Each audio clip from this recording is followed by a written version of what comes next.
आज बनैबा फूलकोबी तरकारी साधारण सामग्री रे सहज उपाय आपण मैंने ये तरकारी को बनै पारे रुटी भात सबुथिरेटा खाइबापी बहुत ही बढ़िया लगे। आपण मैंने नॉर्मली फूलकोबी तरकारी बनै किंतु थरे ए प्रोसेस रे बनातु समस्त को पसंद आसीबो। नमस्कार से बंधु आपण मानक क्षमा मागुची मो देह टिके ठीक नथिला सेति मो वीडियो आनी पार नथिली। मु आपण मानकर इप्सिता मो चैनल इप्सितास किचन रे आपण मानक अनेक अनेक स्वागत। तेबे चलंतु आ डेरी न करी आज रही रेसिपी को स्टार्ट करिबा। एथिपाई देखंतु एठी मो गोटे मीडियम साइज रो कोबी को एठी काटी के रखछि धोईकी एमती करके मीडियम साइज रो काटी नेबे। तीनोटी आलू को एठी नेइछि, आलू बिल्कुल एठी ऑप्शनल अछि, ताको चोपा छडे के क्यूब साइज रो काटी के रखिछि। गोटे बड़ साइज रो प्याज एवं दुईटी टमाटर को एठी काटी के रखिछि।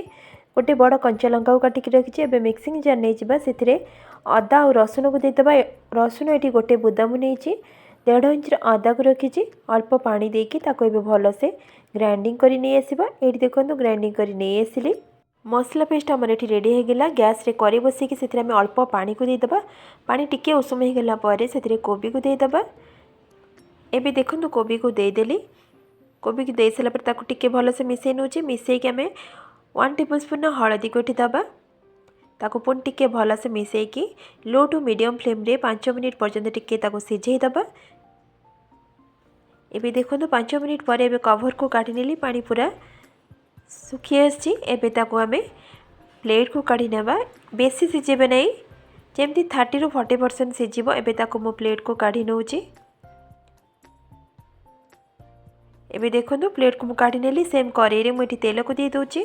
तेल एठी बे गरम हेगला। एबे आलू को दे दबा। कोबी ठारू आलू टिक्के छोटो काटिबे।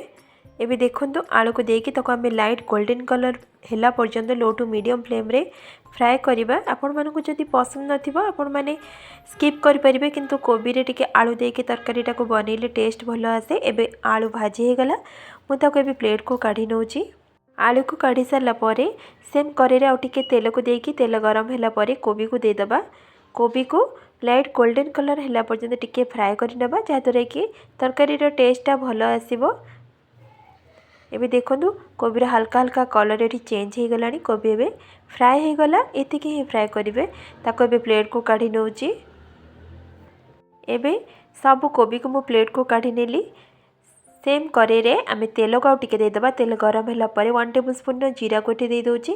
जीरा को टिके फुटेबा पई छाड़ दबा। जीरा पे फुटी गला। एठी अल्प दालचीनी गुजराती को एठी दोची। ये सब टिके फुटीगला परे काटी रखिथिबा पियाज को एठी दे दबा।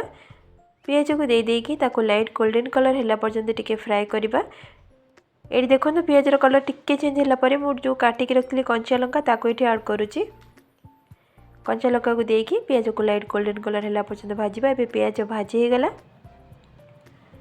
एमती कलर ही रखिबे। तापरे 1 tablespoon Kashmiri red chilli powder को दौची तरकारी रा कलर भल आसे पे। आपण मानकु जदि पसंद नथिबो आपण माने स्किप करि परिबे।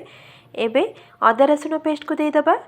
अदा रसुन पेस्ट को दे सारला परे ताको 1 मिनिट पर्यंत लो टू मीडियम फ्लेम रे टिके कसिबा। अदा और रसुन रो कंचा स्मेल टिके पळेबो। एठी देखि कि जानि परथुवे मसला टिके कसी हे गलानी। मसला पूरा ड्राई हे गलानी। एठी हमें गुंडा मसला को ऐड करिबा। हाफ चमच हलदी पाउडर, गोटे चमच लंका पाउडर, गोटे बड़ चमच धनिया पाउडर और गोटे छोट चमच जीरा पाउडर को देकी ताको एबे भल से मिसई नउची। लंकार क्वांटिटी आपण माने कम बेसी करि परिबे। एबे ताको लो टू मीडियम फ्लेम रे 2 ରୁ 3 मिनिट पर्यंत कसिबा। मसला को जेते कसिबे तरकारी रो टेस्ट सेते भल आसीबो। जदि मसला आपण मानकु ड्राई लागुथिबो आपण माने टिके पानी देकी ताको मध्य कसी परिबे। एबे देखंतु कसी गेला परे एठी मु टमाटर को ऐड करूची। स्वाद अनुसार लूण को एठी दे दोची। टमाटर को देकी लूणटा को दे देले जल्दी टमाटरटा सॉफ्ट हो जिवो।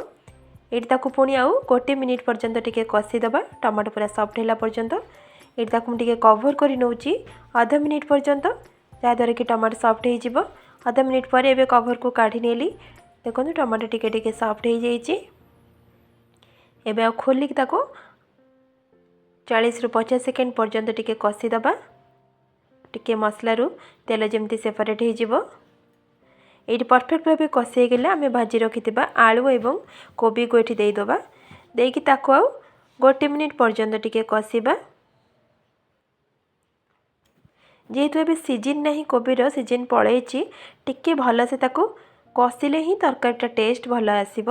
एबे ताको भल से कषि सारा पर देखो 1 मिनिट ये हो गलानी।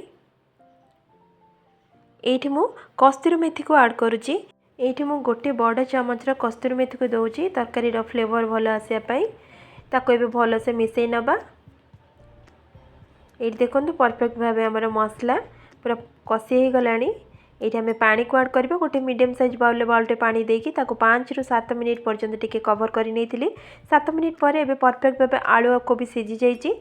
ये 1 टेबल स्पून गुआ घी और हाफ चामच गरम मसला को देकी भी भल से मिसेकी पुणी आउ 1 मिनिट पर्यंत कवर कर नहीं। ये ताले आपण मैंने देखिले केमती सहज उपाय फूलकोबी तरकारी को मुझे बनई आपण मैंने निश्चय ये प्रोसेस रे बनइबे। रुटी भात सबुथिरे खाइबा बहुत ही बढ़िया लगे। जदि आपण मानक आज मो रेसिपीटी भल लगी प्लीज गोटे लाइक और सब्सक्राइब करने। रहुची नमस्कार।